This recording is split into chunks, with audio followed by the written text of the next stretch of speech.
Welcome to the live stream of consciousness. The live stream of consciousness is on a quest to unravel the mysteries of existence. Every episode, we ask the fundamental question, what is consciousness? Is consciousness merely a product of our brains, or does it connect us to something greater? Explore the very fabric of our thoughts. Don't miss a moment. Expand your awareness and tap into the boundless potential that resides within you. Welcome to the live stream of consciousness. Yes, welcome to the live stream of consciousness. You made it. I made it. We're here together. I'm Michael Zinn, and this is my happy place. It has been for the last couple of years. Every Thursday, I go live at 9 o'clock Eastern time and have a great conversation. Most of the time, it's with a guest. Sometimes they don't show up, and it's just with you guys and whoever happens to be around. But tonight, I'm super excited because I have an amazing guest who I feel like the way we met and his vibe embodies this show. The whole idea of, we are all connected, and everything is energy, and the energy, being aware of the energy you put out, because he's totally connected to the energy he's putting out. And I'm excited for you guys to meet him. But what is up, people? I just want to say hello. I see Hat Pauser out there. I see Grace Grella out there watching on both platforms. I love it when you do that. Thank you so much. That helps. Share the show right now. I think if you're on a stream, you could hit share, and that will also help. And as a matter of fact, that's part of the story with tonight's guest. I'll tell you a little bit about how that happened. I see Janice out there. What's up, baby? Everybody is chilling. I'm happy to see everybody. So before I bring on my guest, the story is, I was just sitting there and on Instagram, and something pops up, says Peacetribe has gone live. And I don't know, it sounded familiar. I know I must have connected with it somehow. And I click it, and this guy comes on, and he's full of this amazing energy. And it says on his feed, if you want to come join me. And I am all about that. This platform, when used to connect people together, is so powerful, rather than used for dividing people and hate and all of that and spreading those kinds of messages. So I was like, hell yeah, I'm going to go live. And I clicked the button, and almost instantly he brought me on live, and it was like an immediate connection of energy. He had such a great energy of love and peace and connecting people. And we just spoke. I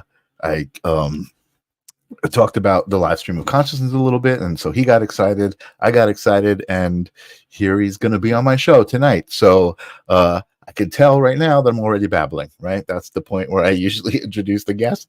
But it's exciting. It's really great to encounter people, your tribe, right? They say your vibe will what's the word I'm saying? Affect. It's not affect. To attract, your vibe will attract your tribe. That's the word I was looking for. So that's what's happening tonight.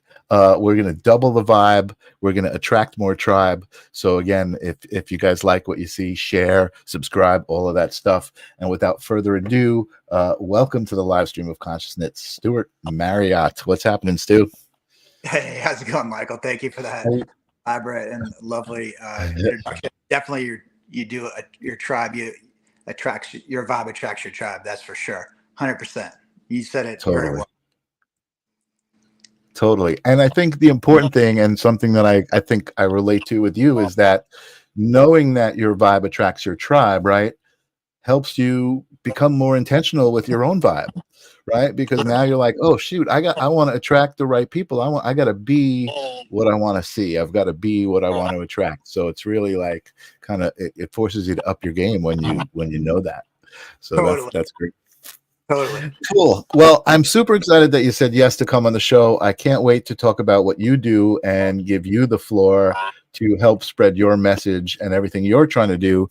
But since you did come on the show, you got to answer some of my questions before we get going. Okay. And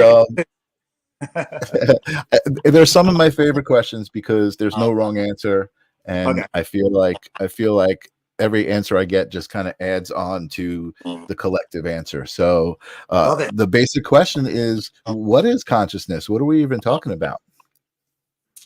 Man, that's such a good question. Consciousness. Oh my gosh. It gets into, like, I guess, the reticular activating system, cognition, all sorts of the hemispheres of the brain, as well as tapping into esoteric. I mean, that's such a complex question. I don't even know. And I drowned in a pool one time when I was like 6 or 7 years old, and my spirit left my body, and I saw my body down in the deep end of a pool in Texas. Oh And wow, I saw that from 15 feet in the air. Yet I still can't explain consciousness, but I do know my entire life flashed before my face. I heard fire engines, and I just saw my body down. It was wow, just buddy. We were in a deep end. We were told not to go in the deep end, and of course, we just couldn't resist it. of And course, just make it back to this. We were just sort of dog paddling or whatever, and then I just went glug glug glug down to the bottom, and then the mom, wow, like, sandwiches or whatever, and then he obviously told his mom, and then I don't remember much else other than just seeing my body from up 15 feet. So, in answer to what is consciousness, I know that I was still conscious, but I wasn't in my body. Um, oh that's wow, a yeah, perspective that I guess is unique to only a few people who have almost died on surgery tables or car hmm crashes or hmm attempted suicides. I don't really know what kind of category you could put people in, like me, but I was able to now understand I'm more than just this physical frame, and I think that did frame the rest of my thought process, with everything, with creation, with all the creative things I've been involved in. I think that one experience did shape how I see consciousness or cognition hmm dramatically. hmm Awesome. No, that's great. And I know sometimes that question does seem overwhelming. Like, how am I going to answer that question? Right? There's so many levels and so many layers to that question. But that's a great answer. That's exactly what I'm looking for. And I love the way you said, like, you weren't in your body, but you were still conscious. So there was that aspect. Consciousness is an aspect of you, right? That's not Right. a physical Oh, aspect. Yeah. 100%. Plus, I've done like 40 days of fasting before on lemon water, maple syrup, and I was still getting like 3,000 calories a day, but zero solid hmm food, on a journey Wow. to try to cure myself of asthma at the time. It didn't work to cure myself of asthma. I ended up doing a liver cleanse 12 times, like 10 years after that, in my mid 30s. That actually cured me of hmm asthma. I did a long journey just by myself in my home. I bought my first home on a private island in Miami when I was, after being homeless, and doing a lot of Versace campaigns and other, I just worked a lot after I was homeless. Bought my hmm first house at 23 on a private island in North Miami Beach, north of South Beach. And that's when I could just do what I wanted. So I told my agent, look, I'm going to do 40 days on this. Don't book me for no jobs. I just want to try and meditate, pray. And that's what I did for 40 straight days in my house on a private island, walking around a golf course. So there's different levels of consciousness I was able to get to in that experience as well, that Wow. it's hard to talk to. If you tell people about it, they think you're crazy, or they haven't had the experience. They don't. It's like hard to kind of like tit for tat with it. But if you've ever Right. tried that, you're not going to die on proof of it. You can Google it. There's been thousands of people that do it. It's called the hmm master. hmm Did it with the huge, larger caloric intake. And yeah, I mean, I went on a different journey on that. I didn't have to do.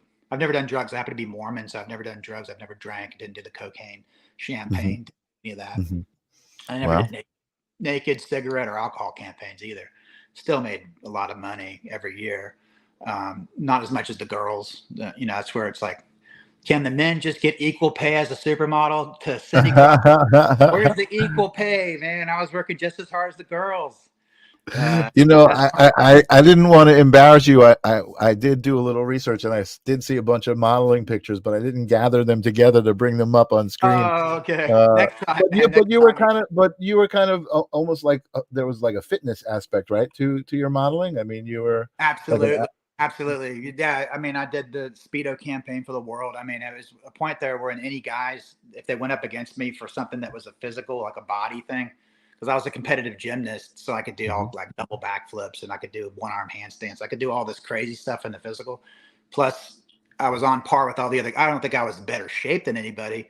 I just had Right. like this extra weird X factor where if a That was photographer an advantage. yeah, so it kind of did give me an advantage. Plus, I was Mormon and I wasn't hitting on the girls. And I will say this is it's the secret part of the fashion business that people don't understand. So a straight man as a photographer will always shoot what they like. If it's a straight man, they'll shoot like women. Right. Get it a gay, straight, whatever. But a gay man that wants to seek men will shoot men. A straight Right. man will shoot women. You usually Right. shoot like your preference is to not oversimplify it. But so for me, I would shoot with these very straight men photographers that they were always like, okay, how do I, pull the chick? And then that's, I'm just kind of blowing the lid off the business here for a second. I got you. Yeah. So I was like an inert object because it was like this Mormon guy, he's not going to hit on the girl. So I would literally go to private islands for 2-3 weeks sometimes and take maybe 6 or 7 pictures as a prop and come back with 50 grand just to be a prop. Wow. Yeah. So you were taking pictures with a lot of the girls because they knew you were safe. You were not going to hit on them. And I never did. So I was like Great. I think that says a lot about your character. You know what I mean? And I think that's really important. That's to me, that's the most important thing is what that represents, and that's the character. So I do want to talk about you and all of that stuff and your journey and how you got to where you're at and the great thing that you're doing right now. But I do have the second part of that question, and you may have started the answer. I don't know if that was the experience, but the question I usually ask is if you have a specific moment that you remember or experience where you kind of realized there was more to existence than just the physical, right? So, and maybe it was that NDA, that NDE, near death experience. Maybe it was that NDE that you had. Is that when you realized that was the moment for you? I would say no, because I was so young. I was 6. So that's a tough one. Say that one more time so I can absolutely understand. So like just the moment that you realized, wait a second, you know what I mean? I'm taught that, we're these physical 3D beings and we've got to eat, sleep, and, whatever. And that's all that there is, and then it's over. Right. So, again, at the NDE, you said you realized there was more to you, right? Because you weren't in your physical body. But I don't know, maybe you didn't realize it because you were so young and you just knew something was up. And then later you made the connection. That's right. So later I made that connection when I was remembering having had drowned, and I was remembering that, and I was asking my dad about it. And they said that they didn't want to tell. My parents had never told me I drowned because that the neighbor never actually told my parents. I remembered it when I was 19, and I called my dad.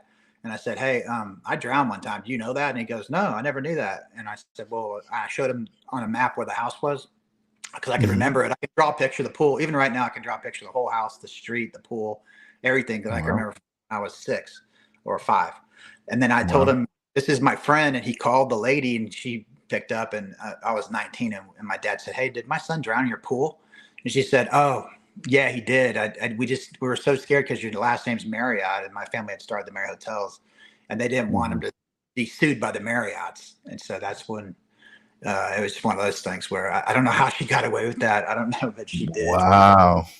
Yeah. Wow.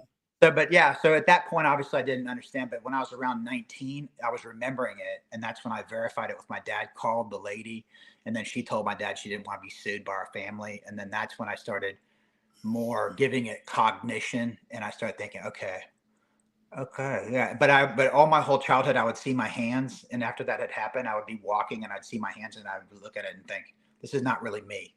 I just knew that this was like a shell for what's actually. That sound. I mean, it would hit me in different moments, real hard, like if you have deja vu or something. Right. And it'd be like one of those really weird moments where you're looking at your hands, and all of a sudden you feel. This is not truly you, if that makes any sense. So absolutely, no, 1,000,000%. I was going to say earlier when you said you can't talk about certain things, this is the place to do it because there's nothing strange here. Listen, it's infinite possibilities, right? There's infinite answers to all of these things. I literally could not more fully agree. I'm still mad at my original science teacher that taught me protons, neutrons, and electrons. and valence electrons that go on these very specific valence rings around the nucleus. Total bull crap. That is not true. There's quarks, there's subatomic particles. You can take an atom, split it, put it 1,000 miles away, heat it up. The other one gets hot too, make it go in a magnetic direction. The other one happens to. You can do that with bunny rabbit. You can do with, you can do it. Well, with don't get mad at your teacher. He probably was just telling you what No, he I'm was mad. taught. I'm mad. I'm a peaceful guy. I'm pissed. I'm pissed, man. You're not gonna talk me off the ledge. No, That's I'm so just being, funny. yeah, well said. I think we were all lied to, and I'm also mad that I know the heart has a larger magnetic field than the brain, and that ancient warriors would kill you and eat your heart, but they never ate your brains because the brain isn't centric. Ancient cultures knew the heart is centric. When you get a heart transplant, you have different thoughts you didn't normally have. You may have been a rock and roller, and now you're into jazz. And it's just like diametrically opposed, and you don't even know who you are anymore because you have a different heart. That's having to be black labeled now. There's a lot we don't know. So I would definitely say in a world of consciousness that there's a absolute infinite world of possibilities in the macro and the micro that we are absolutely clueless about. But it excites me. I mean, really excites me. So. Me too. Me too. That's why I started this show, because I love these conversations. It's great. And I saw Jesse Howe stop by. I don't know if he's still out there, but he's got a great show, and we were having a great conversation on his show the other day about some similar stuff. But that's why I knew it was going to be great to talk to you, because the idea of what's going on, the way you're seeing most people communicate, and the ideas and how they're being expressed is so specific, and there's such an energy to it. But then you're, like I said, when I ran into your broadcast on Instagram, it was you just felt the energy. It was just, there was so much love there was so much openness. Same thing, like I said, not that I'm pushing Jesse Howe tonight, but he does these like dance things where he's just live and he's just dancing to some music, and you can join and come on screen and you can dance too, and it's like it becomes a dance party, and then they have like an open forum, and people talk about what their beliefs are, and hey man, we can do that right now if you want. We can do the stinky leg right here. We can just hit some music, man. We can do that. We can still do that. Don't think we can't do that. Nice. I'll tell Jesse to send you an invite when he does those open panels, and join in. It's really so great, Stewart, because and we're going to talk about that next, is the whole idea of peace, right? And how that connects to what I do, because the thing that I talk about is how we're all connected to the same energy and the same vibe, and of course, to make that comfortable and happy, everybody's got to kind of be on that same vibe and bring the same thing to the picture, and intentionally, like I said, bringing peace in the way you are is such a it's I'm sure there's so much ripple effect you feel all the time, right? Just from doing what you're doing. Not gonna lie to you, on this show, I get so pumped up every day just on my own. Like, forget, I don't need to like have a force multiplier. I wake up, because I've been doing this for 15 years and I still haven't made, I don't profit from it. So that I run the nonprofit, that's not for profit. Our Peace Life, also have a big time investor who's chunked a lot of money in. So I don't take a dime until we see profit on the for-profit side. So I'm literally working for free, and I clean pools for 11 hours a day with a pool company. And I do that while I'm on the phone talking about the movie, talking about Peace Life. So everything's, well, I'm this rich kid with a trust fund, and none of that's actually true. I run a pool company. I clean pools. That's how I found the guy from the rock band Kiss that's going to be on our 4-piece school show. That's how I found a guy stem cell company that I've got referring people for stem cells. I got doctors and lawyers that were cooking me breakfast at my pool, because we're having these kind of conversations like this. Like, there's one of them that told me about Younger Dryas. You know what Younger Dryas is, or Greater Dryas? It's a time period by a type of moss or a type of a plant called Younger Dryas, which totally reconstructs and deconstructs our entire understanding of history and when the dinosaurs on the timeline when they were extinct. You can read all these books about it. It's found out by a guy from England that was just a curious guy. He's not actually a scientist, and all scientists hate him because he's actually proving them wrong about all their theories and lose their funding and all that kind of stuff. So it's very disruptive when people find the truth. And that's why we named our company Antiqua Veritas, ancient truth in Latin, because we're trying to show and expose ancient truth, not in a bad way to hurt, harm, to educate, proliferate, rise all of us, like you said, from the 3 dimensions to wherever we can go in this collective consciousness, to help fire each other up. And candle meets blowtorch, right? And that's in a good way, not in a burn your house down way, in a no, totally. And I got to tell you something very interesting. Didn't even think about it until now. And it makes me happy to be who I am, which is so cool. I've been like encountering and going through so many different situations that are like adversity in a way, right? They're like sticky situations, and I come out of those situations just feeling like I'm so happy I am who I am, and that I just experienced that because I handled that pretty good. You know what I mean? Yes. Yeah. That's good. Yeah. I mean, give yourself, that's what Bruce Lee says. Never say one negative word about yourself, man. That's where, you're totally. Michael Zen. There's no other Michael Zen on this planet, man. There ain't no one else with this live stream consciousness. There ain't no one else doing what you do, brother. That's no, huge. totally. And that was, I lost my thought. That wasn't what I was going to say. I was setting myself up to say something. I get so excited in these broadcasts sometimes because of the people that I'm talking to, right? Like, how do you feel right now? You feel good? Of course, man. Yeah, I feel amazing. Are you kidding I feel pretty good. How do you guys feel out there? I love this guy. I love the energy. So let's talk about peace, and let's talk about peace life, and let's talk about what you're doing, and how you came about all of that. So I know what I was going to say. Let me back up. I do remember what I was going to say. And this, the reason I was saying I'm happy who I am is because I didn't even think twice when I saw your broadcast and when I saw your last name. Oh, maybe he's related to the Marriott family. Like that doesn't mean anything to me, right? And no offense, that's in a good way. That's in a good way. It's like I'm not thinking like, oh, this, that, the other thing. I'm just looking at your vibe and who you are and what you're saying and your message, and like that's more important to me than the name. You know what I mean? So I didn't even know any of that until just now. That was part of your background. My grandfather's older brother started. They're sheep herders. They moved to Amazing. Marriott from England, and then they had the big idea, and it was hot shops. And my grandpa got out of the business at that point, but then his brother's 2 sons are the CEOs, Dick and Bill Marriott. It's actually big shout out to Dick Marriott if you're watching. I invited him to watch the show tonight. It's his 67th, I think, 60. I hope I'm not getting this wrong. 67th or 60 something anniversary with my Aunt Nancy. Congratulations, guys, and on your anniversary. You have so many amazing grandkids and great grandkids.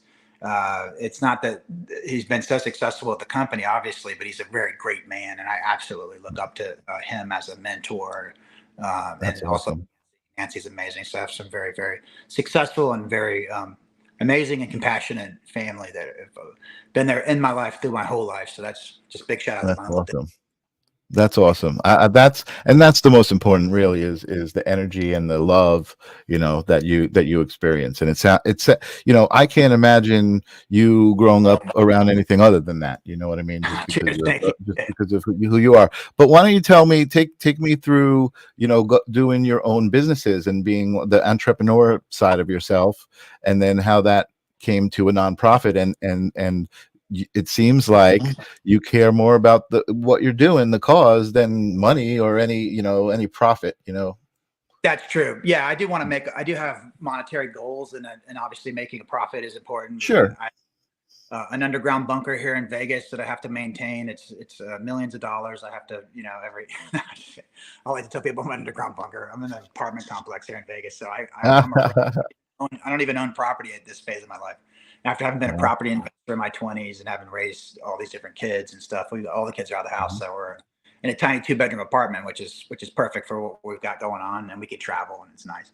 However, as far as getting into entrepreneurism, I've always been entrepreneurial. I think. I mean, even as a kid, we had a lot of money, but I would still go around selling like these first aid kits. Even as a young kid, knocking on doors, I had this idea that everyone should have a first aid kit in the back of their car.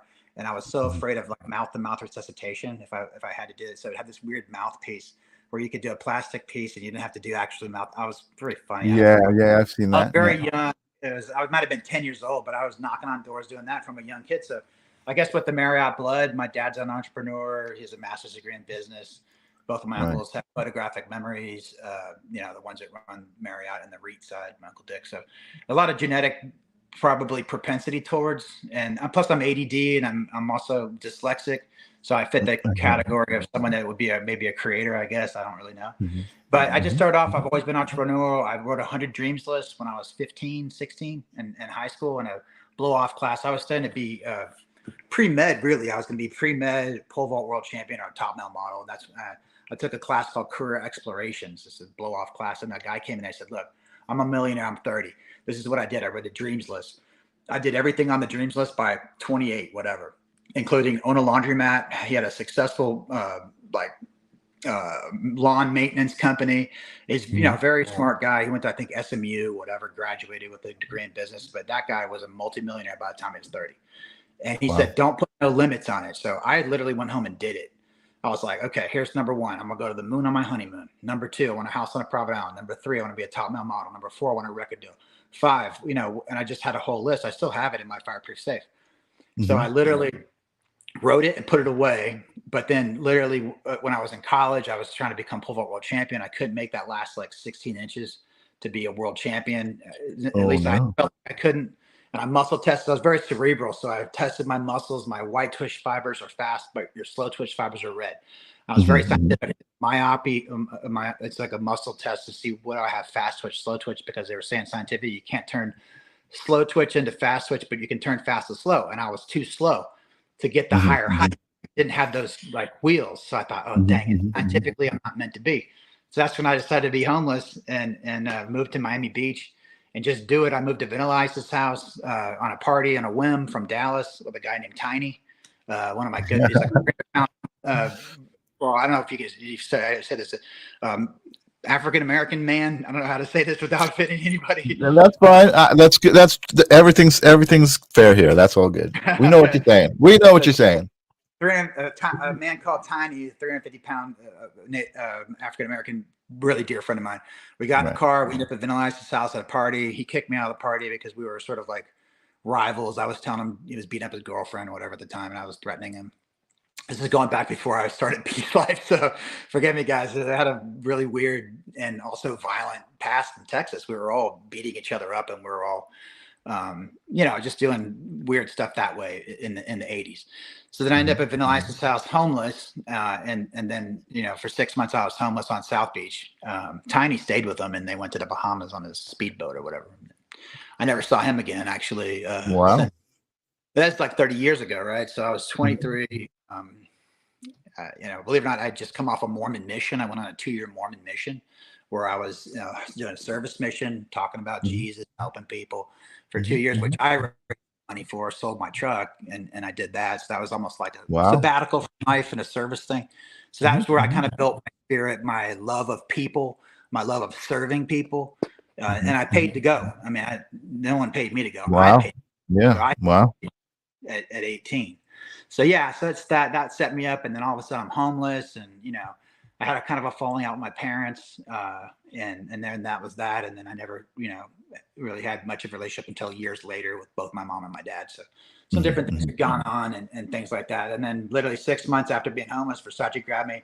I almost punched him because I was homophobic. I was like, oh, who's this guy? I was very like, I don't know. Oh my God. South Beach in the 90s, man. If you weren't there, if you've ever seen like episodes of, there's that Tubbs and Crockett and all that type of stuff. Yeah. You know what I'm saying? Miami Vice or whatever. Tubbs and Crockett. Now that's a reference. I don't think no podcast is going to have that reference on it. Tubbs and Crockett. Well, when I was at Vanilla Ice's house, there's Madonna there. He's beating Madonna up. Lenny Kravitz is there. His girlfriend Lisa Bonet's like naked in the pool, and it was a really wild, it was a wild scene. And then the bodyguards grabbed me within like 2 hours, and they kicked me out. But you know, Don Johnson's house was a neighbor, and then of course Gloria Estefan was in the front of the complex called Star Island. You know. So anyway, so then I just was homeless for a while, and then my 100 dreams list is in my head. And then this guy named Tloc from The Last Dragon is a black karate guy. Have you ever watched this movie Last Dragon? It has a cult following. Yeah. You know what it is? It's like the glow. Yeah. I know. Yep. You know, talking about Tloc, man. He's such a cool guy. So he was down there, and he was having some tough luck, and he had, you know, film business he was trying to model and stuff, and we were both kind of hanging out and, doing some karate stuff and just, he's such a cool guy. And he prayed for me one night. You can't make this up. He prayed for me that everything would go good in my life and that I would have success. And literally next week I met Versace. I did his campaign 2 weeks later, and Wow. I worked nonstop for 6 years until I got married. Wow. So Wow. yeah, that was kind of the beginning of my entrepreneurialism and the beginning of me realizing that what I'd put in my consciousness, it's like, I don't know that phrase where it's like the roosters have come back to nest, or I don't know, whatever that means, negative or Mhm. positive. But whatever mental roosters that I had, or however that phrase is, I'm probably paraphrasing it wrong. But Right. I think it's usually used in a negative connotation, but it's like the roosters of my thought processes had come back to whatever, to me. In other words, that Right. my thought I had thought at 15 had all come back to me and had all Right. become manifested, really. Right. But in a good way. Right. Right. Exactly. A Yeah. very, Yeah. very good way, because I had a house on a private island that, was guard That's gated and amazing. flicker, and I'm just thinking, man, I was homeless, and then here I am on a private island. So, and I was That's making such more an money. amazing story, from going from homeless to being a Versace model, like, Yeah. and living on a And private island. That's amazing. thank you. And good friends with the family still. And I still have other projects I want to do with the Versace family as well. And it does involve private islands. So Awesome. Well, I bet that doesn't hurt. yeah, yeah. That's They're great. So let's get to your connection with peace, right? So you told us about how your love for people, where your love for people came from, in serving people. But now even there's a bigger mission, right, to bring peace between people, right? Because people can't seem to get along all the time, and there seems to be so many reasons, which I don't understand, and I'm sure you don't relate to either, to divide, right? But there's so yes. many reasons to connect. So how did you get into peace as a very specific theme? So like kind of back to the modeling thing, my first place I ever went to was Paris. I went there, immediately tried to find my agent, and they were what's called the Champs-Elysees. We call it in America like a Champs de Ulysse, but it's actually Champs-Elysees if you say it in French, right? Okay. So a non-American, the actual way you say it.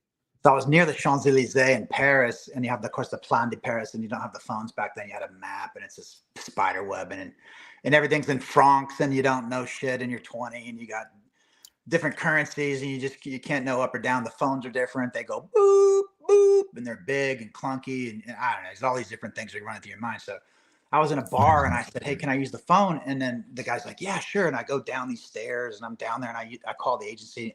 "Oh yeah, just go here and here." And I'm like, "Oh, I'm very close, good." So I come up all excited and I tell the guy, "Thank you so much." And he tells me, "2 songs for the phone, 2 songs for the phone." I'm thinking, yeah, okay, good. Oh, awesome, man. 2 songs for the phone. Thank you, buddy. And I leave, and then I got beat up by everyone in the bar because they're grabbing my backpack. So I have my modeling portfolios all ripped everywhere. I've got a black eye and all this stuff. And I'm thinking, damn it, what is going on? And so I think I was bringing, because I had a violent childhood in Texas. And my parents, God bless them, they used a lot of corporal punishment. They were very violent with us as children and things like that. So it put a attraction for violence in me. And so for me, I started seeing, and I was in Paris, and right away I'm in a bar fight. And I don't think I really, that may be a bad example. I mean, I just didn't speak French. He was saying 2 francs for the phone. I didn't even know what the hell he was saying. I thought he was just saying, I don't Right. know, really, right? So I was just like blind innocence of a 20-year-old, first time ever out of the country, right? And by myself, right? Sure, I can So imagine. Totally clueless. yeah, Yeah. there's a lot of learning curves there and stuff, but at the end of the day, I started noticing a pattern where violence was coming and following me, and like I was attracting that, and so I needed to figure out ways to not have that for me not to attract it. And so I started thinking, okay, well, I got to turn inwardly. I'm not a narcissist. I don't think it's someone else's problem. I know it's Right. my problem. This is not anyone's problem. It's following me. Because and other model guys, because you think, well, these guys are gay. There's lots of misconceptions. From my time period, everybody was straight that I knew that was a model. The guys were Wow. football players. They were hockey players. They were ripped. They were tough. I'm telling you, there was almost zero gay. A lot of testosterone. Yeah. Yeah. Crazy testosterone, alpha Yeah. males, lots of narcissism, pull any chick in Wow. the really cool guys to hang out with, that type of thing. So at the end of the day, I'm in this environment, I'm talking to these guys and I'm thinking, have you guys been in fights? And they're like, no, I haven't even been in a single fight. And I'm thinking, okay, something's wrong with me then, because why have I been in over 100 fights back in Texas Right. before I was 18? what's going on in my head, what's going on. So that's when I started realizing in my consciousness, okay, I got a lot of work to do in my spirit, in my attraction, in my law of attraction. So I started, exploring. And so I started trying to figure out, what do I do? How do I fix this? So I started exploring meditation. I started exploring I am statements.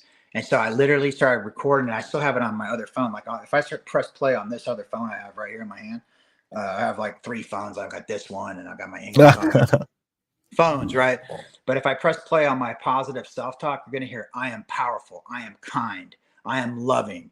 I am safe. I am safe. I am secure. So all my insecurities that I had built up from my childhood, I was just reprogrammed, and I would listen to it. And this is where the ADD I just get obsessed with something, and I would just do it to the crazy level, like, sports, whatever, peace, life, whatever I'm doing, I'm obsessed, but I'm also very committed. And it's not a phase. It's not like, oh, this is a 2-week phase. It's like a 15-year phase, right? And a total obsession now, right? Because once I was able to get myself feeling good, I wanted to tell everybody, right? And so that's why I was like, okay, I'm feeling so good now. I'm feeling so reprogrammed. I want everyone to understand that this is coming from a place of kindness, compassion, tolerance, and respect. What I call the 4 pillars of peace. And if you can have that for yourself, you can offer it to others. If you can't find it in yourself, then you just attract in hardness. But sometimes as we measure onto others, it comes back to us. If we're harsh, we get harshness back. And so when I started realizing this, like law of the universe, what I measure comes back. I didn't, and I never was a person who wanted to hurt other people. It was just more alpha male crap, and it's part of the culture. And it's like, prove I'm male dominant. I wasn't like going to hurt people or make them unpretty. It was just like, okay, you give up. We fight before school, after school, not usually during school, but Oh, I think these are a lot of these kind of principles or things that were shown, like, hey, this is the way you deal with this, or this is what it should be, and I don't think it's your nature, right? Not mine. It's it's the possibility is in your nature, right? We talked about infinite possibilities, but it's what you're exposed to and what you're influenced by that brought that out. I just want to interrupt for 1 second. Sorry. When I see new names in the audience, I like to say hello. And I also want to thank Hat Pauser for the share. So Lori Riley, welcome to the live stream. Good to see you here. Thank you for coming. And thank you, Hat, for sharing. So anyway, continue with this. And it's funny that you say that, because not funny, but most of the people that I know with the most light have come through a lot of dark. You know what I mean? So the violent stuff that you're telling me it's like surprises me, because you don't seem that way now, but I'm like, yep, that explains it. Grace Grella says you changed your frequency. Exactly. And my dad don't seem that way either, but the combination of my dad and my mom, who are no longer married, created this type of violence. And my dad, since then, he's not that way. And my mom, once I don't know what to compare it to and to be polite, but if you've ever seen serial killers that get together and kill, I mean, that's obviously an extreme example. My wife's obsessed with watching different serial killer stuff. I don't know, like crime. So now I know all the stuff about crime and all that. So if I ever get killed, by the way, she'd probably poison me. She's learned how to do it. We're always joking about it, right? Like if I see a white oleander plant, I'm like, oh no, stay away from that. You got to watch the shows with her, so you know the signs and all the tricks.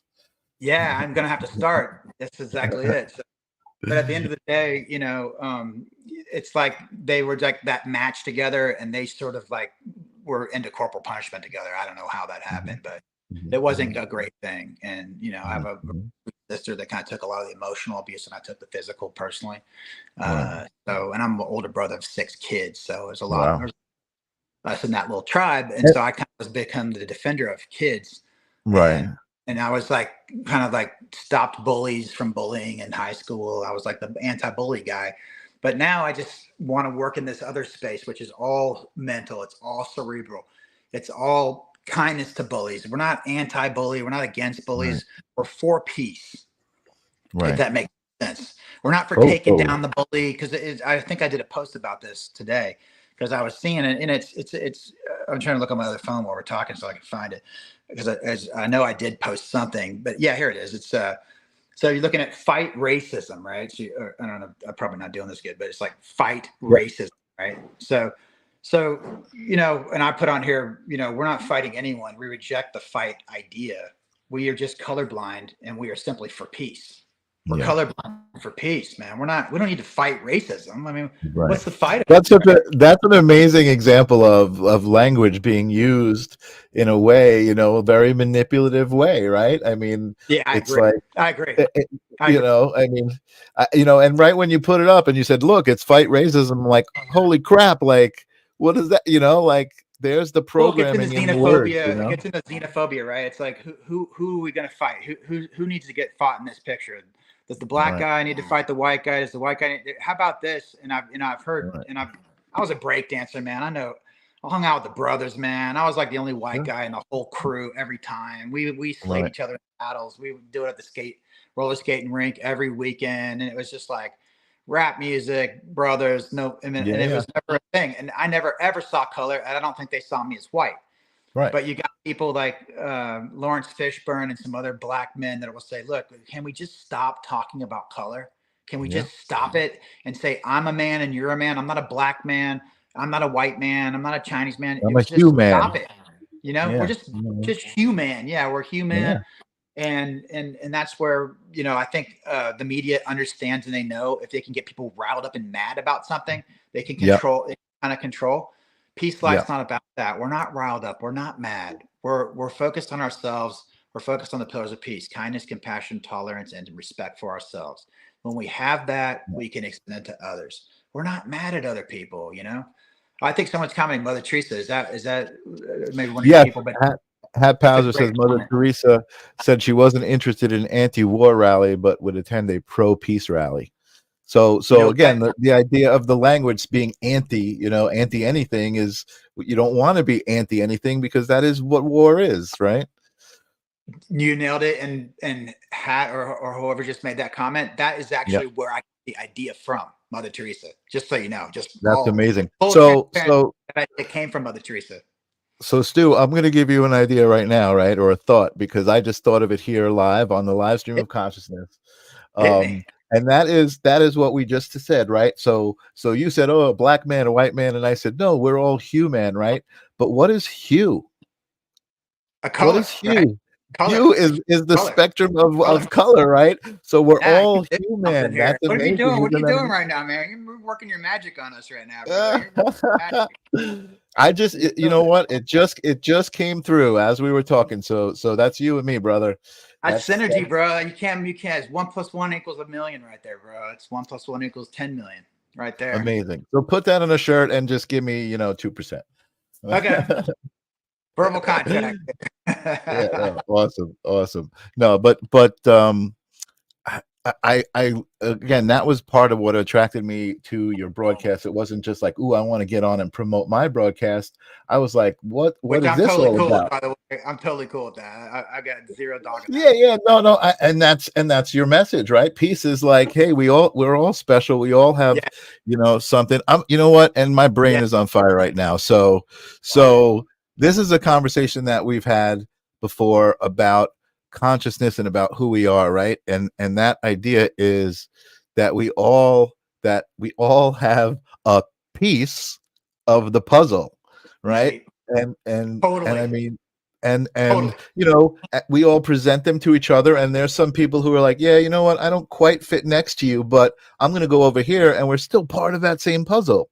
You know what I mean? It's like, that's exactly what you're talking about. I'm obsessed with this concept, and that's in our 4-piece school program for children. I'm going to show them how unique they are on a level that they cannot comprehend. Their vocal tone is the only person with the vocal tone out of 8 billion people in existence right now, and out of the trillions that have ever going to come on this planet. Their eye type has 297 unique aspects to their iris, sclera, canthus, every part of your eye, the collarette. Everything is unique about you, and your retina also. You can do a retina scan and you can get into the Pentagon. Your thumbprint is about 98%, 98 identifiable unique aspects. Your footprint, your thumbprint, your ear, your vocal tone. You are so unique. It is absolutely crazy, and every snowflake is unique and has a unique pattern. What does that tell you about you? We are all so important to the fabric of humanity, like you just said. And in hue men, and we're all different hues, but we're all chromosomal. We all have the same aging tendencies where the telomeres of our DNA will all unzip eventually. We can't keep our glue together, but we will all return to Right. stardust. We are all so unique. Everything's important. Everything's brilliant. And everyone's a genius. I don't care if I was just sitting in the pool with people here in the hot tub talking about autism. Is the gentleman's son with his autism. And they were discussing, we talking about the 4-piece program. And I said, this precious little kid. And the dad's like, well, he's autistic. And I go, yeah, I love kids, man. And I just sat and talked about Mario Bros and his dreams and his goals. And his birthday's on August 9th. And it's my sister Shannon's birthday. And I was like, man, this is so crazy. We're having the best conversation. But think about how unique that one kid is with autism.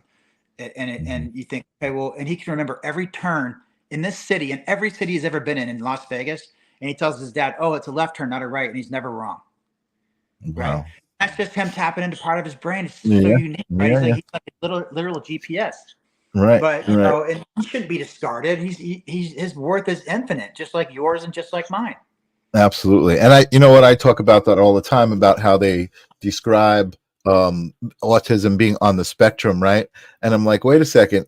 If you're looking at the color spectrum, there's outside of the spectrum, you've got infrared and you've got ultraviolet, which are like, those are spectacular. Those are even more, powerful frequencies. So that's. Well, far infrared's very healing, isn't it? There's clothing that I want to put in our clothing line. I want to start using far infrared technology for our shirts. We're going to start using. We're only. This is the tip of the iceberg, brother. Just the fact that we have this trademarked. We got the 1 billion for peace. We have our manifesto that just came out. The precursor for the manifesto was just released by Bodden and Bauer, our publishing company. I just got the phone with Valentine. She just allowed the PR for Marriott. I was literally just minutes before this conversation. I got off with her. She's going to be taking Les Lobau, who wrote the Endangered Species Act, who also wrote our manifesto, 1 billion for peace. And she's going to have him on talk shows with me pretty soon. And I don't know if it's going to be Joe Rogan or who, but whatever, I'm on you now. And that 2 weeks from now, it's going to be Joe Rogan, whatever. That's awesome. I love it. Oh, I love it. That brings me even closer. That brings me even closer to Joe Rogan. I'm telling you. So look at you do it right now. You're doing it. Joe Rogan's got nothing on you. He just got in the game and doing his thing, man. I love that. Thank you so much. Hat Pauser says, "You the whole puzzle and the puzzle in a piece." To paraphrase Rumi and bring up fractals, which I love. I love the fractal nature of being and all of that stuff. And Janice is saying what you were saying about being unique. Even identical twins aren't identical. Yeah, and that's it. We're all unique. We're all here for a purpose. I mean, that's just like and what's so great about talking about those things is because I feel like those are the things that just changed my life. Not just saying them, but connecting to them and realizing them and being like, wait a second, it's not about like, oh, look at that guy. I want to be that guy. I can never be that guy. Right. But that guy can never be me. And that's what Oprah said. I love Oprah for saying that. She's so blunt with that. She says, look, it's everything you just said. She said, look, I'm Oprah. Don't try to be Oprah. I'm already Oprah. Go be the best version of you, whatever that is. If it's finding treasure, go find the hidden treasure, the sunken whatever. Go find Atlantis. Go climb the mountain. Go do the discovery. Figure out quarks, the God particle. Smash particles at 1 billion miles an hour and find the super God particle. Go live on Mars. I don't know. Whatever. Don't try to be Oprah. And exactly what you're saying right now is exactly right. Totally. I mean, you can't make it up. You're totally right in what you're saying. Yeah, I love that. And I should have had some visual materials ready because all the things I want to talk about. There's a guy who his name is David Shiremeyer.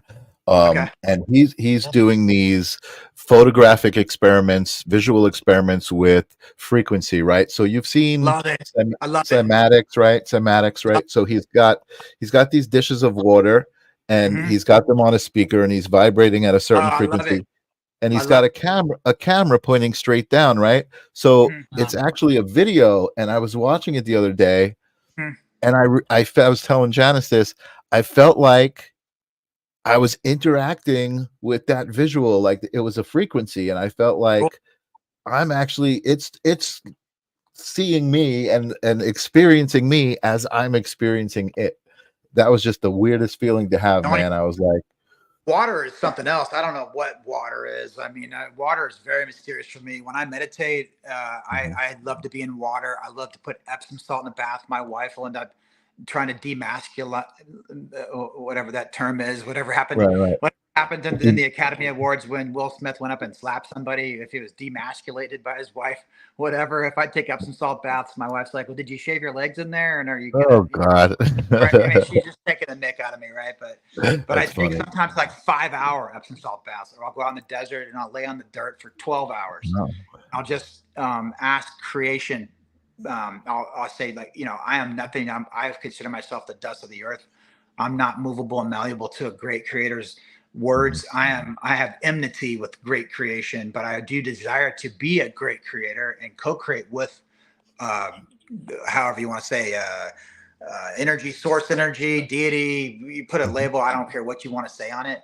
But I don't Mhm. think any of my ideas have actually been my ideas or any of my good ideas. If I've ever had a good idea, I don't think any of Mhm. them are me. I don't claim authorship of any of it personally. Right. Right. And I know exactly what you're saying. And I'm going to explain that, just my point of view, to the audience. And that is the idea of channeling, right? And That's right.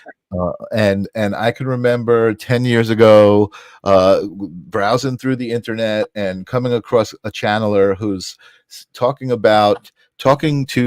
to me on video in a third person voice about the Galactic Council, and I'm Oh, just cool.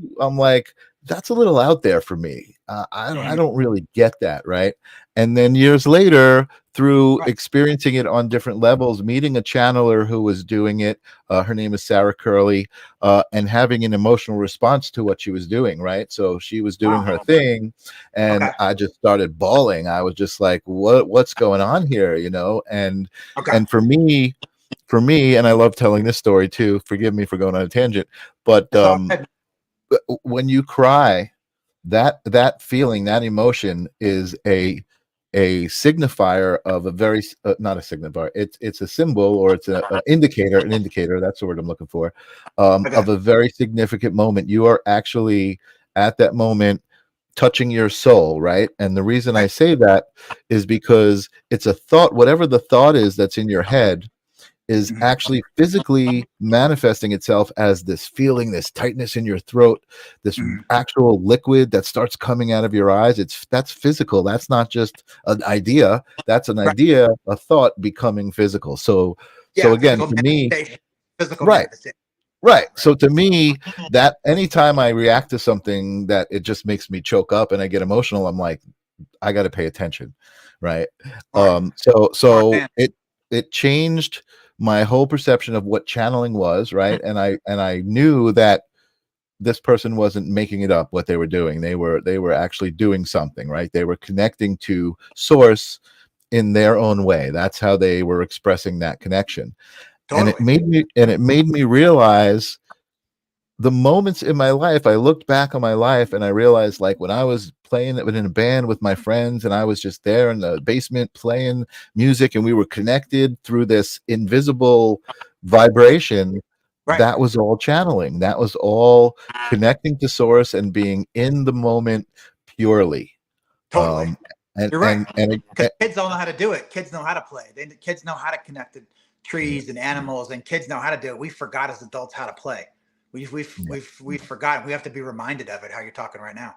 Totally, and that's why I love, that's kind of a movement now. People are encouraging people to do that. Even just dancing or anything that where you let go. You don't concentrate too hard. Oh, I've got to do this. I've got to do that. You're just in that moment. I'm telling you, that's Yeah. been transformational for me too. I was such a type A kid.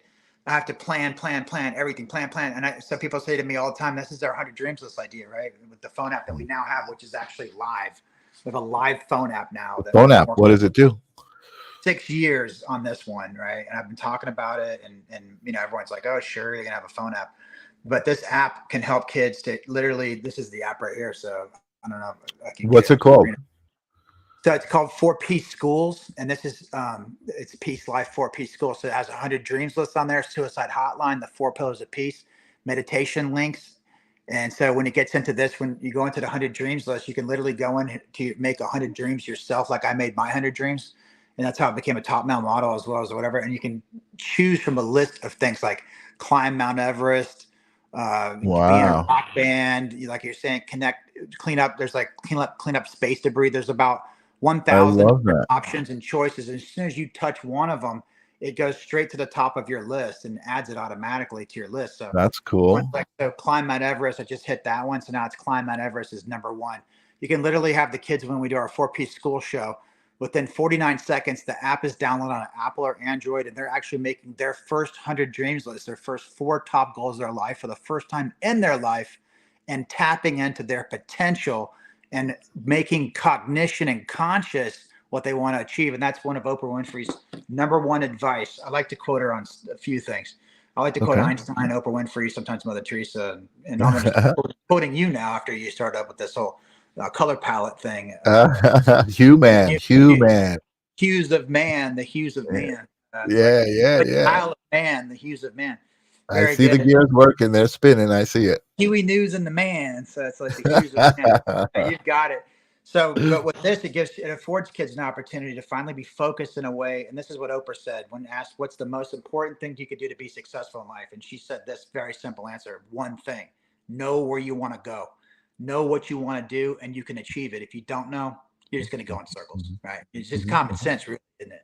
So, but that's what I knew. I wanted to be a top male model, pole vault world champion, or a doctor. One of those 3 things. I studied to be a medical doctor at BYU, cadavers. I was memorizing all the origin insertions. Wow. It was just like all these like formaldehyde and cadavers. And I was like, okay, this is enough. I'm going to just take that off the list. I took it straight off the list. I was like, okay, I'm out. That's all right. And that's okay. I want to say hi to Angeline. I see Angeline joining us. I did want to ask you something about this, and I'm going to hold you accountable to this. And it's okay if you took it off the list. But did I hear you correctly say that you wanted to honeymoon on the moon or something on the moon? Space. Yeah, I wanted to be like so my idea was like, I want to be up in space looking at Earth. So it's like a honey Earth. I don't know. Is that like a new honey Earth? It's like a honey Earth because you're on, if you're honeymoon, you're looking at the moon somewhere like Hawaii. Honey Earth. So you want a honey Earth instead of honeymoon. I want to have a honey Earth. Nice. I was only 15, so it made sense to me, but it didn't. Is that still on your list? Are you still thinking that's a possibility? I'm game for it. I mean, my wife right now, we're married, but we had sort of a small honeymoon type thing because we were raising at that point 7 kids together. Wow. Or six collectively. So that was a bit of a tough one, and blending families, and we kind of got married on the sly because our kids all hated each other and hated me and hated gosh. High emotions and stuff. None of the kids wanted their parents to be divorced. And so, but now it's all simmered 10 years later. But I don't know, Kelly, if you're out there, baby, I'm going to book a flight for us as soon as Peace Life hits our 2 million mark. We'll try and go up in the moon, just not to be flippant. And sorry for now you can do it. Yeah, hopefully we plant enough trees of peace by then to mitigate the rocket. We'll just do the one that gets on, or we'll do the one where it goes in a centrifuge and they spit us into space. And that doesn't take any real fuel. That's the technology that's coming up. So we may just do that. Wow! I've seen that, but that's not like public yet. They don't do that like regularly. I think they're just doing like experimenting monkey trials right now or something like that. I just noticed Reese monkey. I could do it for free. Nice. I noticed. I don't know if you know this, but I guess you have an iPhone, so you have the newer technology. So your iPhone recognizes your hand gestures. Oh, does it? I do this. Yeah, I was noticing that, and it's like so if you do a heart. Oh, heart. Okay, let me see. If I can you do a heart? I don't know if I can do that. Come on, you can do it. No, you can do it. I don't have to prop my phone up. Let me try and prop my phone up with a battery. I can do. Yeah, because it's pretty cool. It does some cool things. Almost. I'm doing I'm doing a chimpanzee heart right now. I don't think I'm doing more straight on. It's not recognizing. All right, give me 2 thumbs up like that. 2 thumbs up. Yeah. That should do something. Maybe you're too close. I was doing it before. Like when you don't want it to do it, it does it. I'll do like a stinky leg monkey dancing. 2 thumbs up. I don't know. I'm not trying to. I'm I not have trying to noticed make that. it. I just get excited by that kind of stuff. I'm not trying to make you dance like a monkey. That's all Um, good. I got chicken dance I can do too. a chicken dance. No, Well, I mean, I aspire to be a good chicken dancer. I'm a break dancer. All I can do is flips and windmills and spin on my head and all that stuff. That's all. an ex break dancer. Nice. My brother used to do that. He had his own piece of cardboard that he used to carry around with him. I love it. That's hysterical. So Stewart, I got to tell you, you are so much fun to talk to. I could keep going, but I don't want to take up much more of your time. I usually try to do this for an hour, and I just try to Cool. bring some light into the world with these conversations.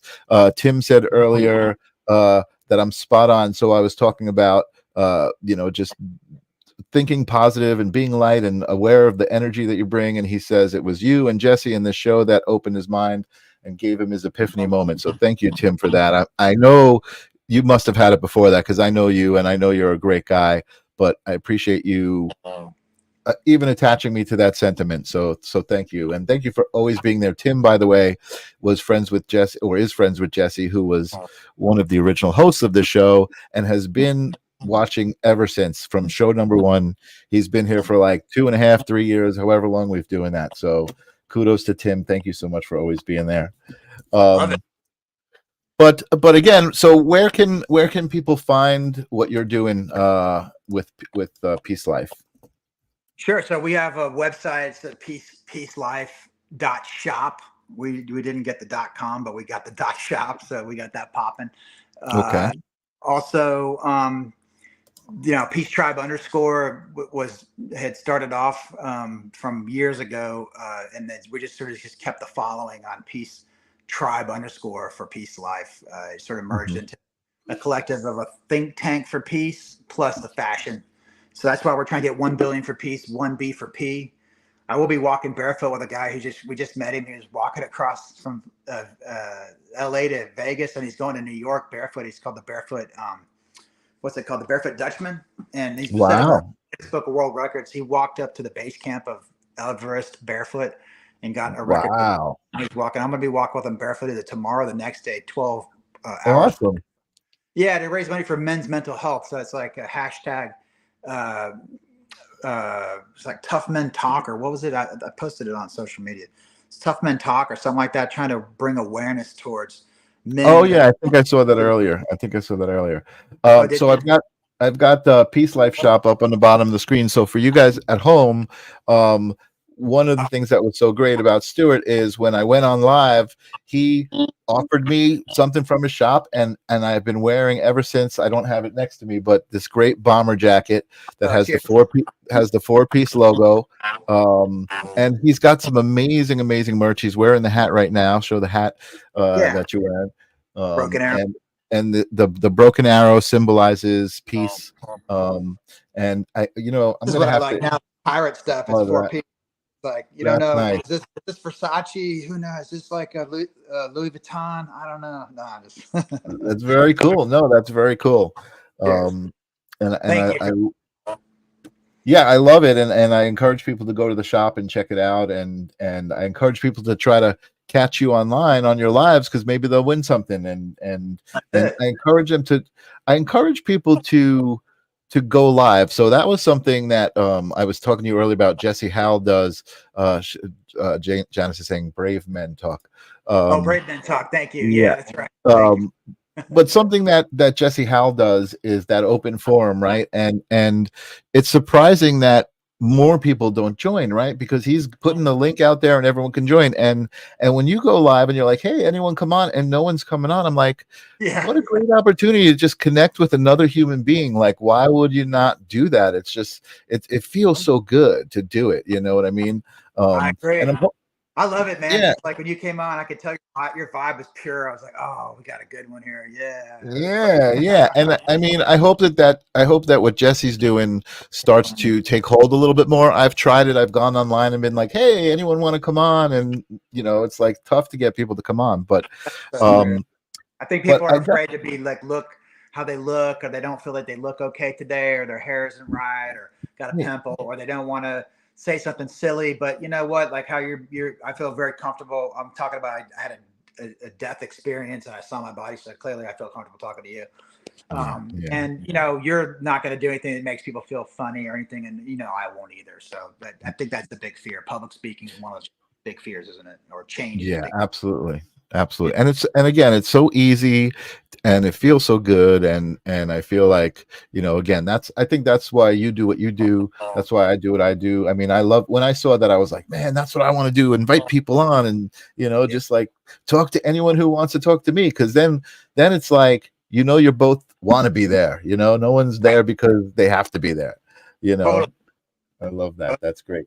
I definitely want to have you back on the show because we didn't even get to talk about your connection with the Navajos and the indigenous spirit of the land that we live on. And I would love to talk to you more about that. I know that's a big part of your life and who you are. But before I put you back in the green room, do you have any? What do you have for me? What do you have for my audience? Something that enlighten us, make us feel good, raise our vibration. Okay, so yeah, for me, really, like my biggest thing I like to do every day is, of course, I meditate, I pray, I do all that, and I try and do what I call like a good turn. I learned this in Boy Scouts of all things, and now Boy Scouts is not even a thing. But I try and pick up trash, or I try and let somebody in traffic. If I see somebody they need to come in, I try and give everyone space. You know, I try and do like conscious little things like pick up trash, put in the receptacle. It's not my trash. I know it's not my trash. The universe knows it, but I just feel like a good villain, a villain for good. I don't know if that sounds Oh, I silly. love that. Oh, I love that one. Yeah, that's Villain a good for one. good. I'm just like no one can stop me from picking up trash. I'm like this evil villain for good, and I just feel like it just that sounds a funny spin on how it is, but I feel like I'm this powerful, I wicked, love evil that. villain for good. That's just no one's gonna stop me from stopping and helping someone on the side of the road if I can. I'm a man, and I can handle myself. I've trained in jujitsu, everything, so I'll stop. I'm not afraid to get carjacked or stabbed or whatever. But Right. I wouldn't Right. probably recommend most people helping someone on the side of the road anymore because that's more of a funny thing. But you can pick up trash, you can open a door for someone. That, I love that. That one is so simple. And what I love about that one is the idea of intention and changing the vibration, right? So Yeah. you look at a piece of trash, right? You could be Yep. like, oh man, you could get angry. Look at what somebody did. Or you could be like, Right. I'm gonna make this place better and pick it up and throw it That's out it. and just feel good about it. You know what I mean? Good And it's option. like Yeah. Very that good option. whole interaction is amazing. And it's so simple, Yeah. right? How come people can't figure this out? How come people can't figure this stuff out? I don't know. It's a good point. Why do we have to cut each other off in traffic and then only end up at the red light, looking at each other and being like, now I hate you and I hate you. And if I've got a gun, I might shoot your tires out. I mean, it just gets to be funny over what? Come on, man. I mean, your car's faster, my car's faster. Who cares? It goes down to like, we're all trying to get home. And if we can pick up trash, let someone in traffic, smile at somebody, even just saying like, if I see, I mean, this sounds flirtatious, but if I see someone with really cool pants and at the store, even I'll just say, hey, I love your pants. I'm not saying a girl. I'm not saying a guy. I'm not hitting on girls. I'm not hitting on guys. It's just human, right? I'm just saying, hey, I love your pants, and That's I'll it. just say, or I love your shirt, or because a lot of people have shirts on that say, That's it. statements or something, or rock bands or whatever, and just say something nice, smile at people. That for me, I make my own day, I guess. But then people like you also make my day, and I do get Right. that back. How you're saying, like, I'm sure you feel that from your audience. Live stream of consciousness. Absolutely. Yeah, no, absolutely. I started doing this for no other reason than I was enjoying it. And then when people started to respond and reach out to me and say, oh, you did this and it affected me in this way, I was like, wow, like, and it just, it made sense to me. But the idea of, every choice you make is an opportunity to create a ripple, right? And a good one, Totally. Oh, brother, And- totally. mm, There's an yeah. infinite capacity for that, and thought is the highest level of vibration, right? You can read the book Power versus Force. You can see shame as the lowest level of vibration. So I came from a Mhm, family where we were very much shamed. If you didn't go to church, you didn't have faith enough. mhm, If you had a fever of mhm. 104, you should have had more faith in Jesus. Or you should have gone to church and had the faith, you'd have been healed. Whatever, right? Right, That was kind of a shaming mechanism that didn't really work very well. So, right. but as you climb up there, thought and love and peace and peace mindedness, These are higher levels of vibration, but thought is the highest level of vibration. If you take a piece of wood and you vibrate it, it'll catch on fire. If you take a piece of metal, it'll heat up and catch on fire. Thought is the highest level of vibration. It's the highest level of creation. So when you have conscious concerted thought, you are going to create. It's not a matter of if, it's when this happens. And it's not if 1 billion people will come on for peace. I swear, and I promise you on this show, 1 billion people will know peace is mightier than war, love conquers hate, and faith is mightier than fear. By the time Stewart Marriott is done in this realm, this will happen, and this will be the new peace symbol. 100 nations adopt it, or 1 billion people will, and then we'll open up. Our trademark will be for anyone, all nonprofits. You can use it as long as it's for not profit, and we will honor the North American Indigenous who had used this as a peace symbol. And that's going to happen. If it doesn't happen until I'm 100, I'll live to 120 if I have to. I'll just cleanse. I know how to do it. I know how to cure myself of asthma. I cure myself of skin cancer already. So I know this sounds crazy to certain people, but I will do it. And mark my words. Say I'm going to do it. I'm tenacious as a mother when it comes to that. I will never stop. I love it. Listen, I love your tenacity. I love your vibration. I love your love. And I love you, man. I love you, brother. You're just amazing. Thank you so much for coming on the show. I'm just going to say goodbye to my audience. Let me put you in the green room and don't go anywhere because I want to talk to you. Be with you, man. Thank you so much for having me on your show. Yeah, we got to talk more about this humanity idea. So, all right, I'll talk to you in a little bit. You created it. We did. Well, we did, I guess. Yeah. Cheers, buddy. All right, I'll talk to you soon. Oh man, wow. Hold on a second, guys. Or actually, nope. We got to do this with me, right? Let's decompress from that amazing blast of energy we got. Take a deep breath in, deep breath out. You could feel it even just in one. When you do a bunch of them in succession, you immediately can feel the calmness. It's amazing. Let's do one more. Guys, I love you so much. Thank you so much for being with me. The live stream of consciousness. I love the community that you guys have created with me and the way you guys make me feel. Hat Powser, inviting shows and sharing it. And I love it. Thank you all for being here. I will hold on. Let me pop open my calendar real quick and tell you that next week, I've got Josh Battlestrong coming back. So I don't know if you guys remember Battlestrong, but also, again, just another human being that you have a conversation with and you can't help but feeling good. The conversation is always about making yourself better, making the world a better place, how you make other people feel, all the important stuff. So I will see you guys next week. Thank you as always. Peace out. What is consciousness?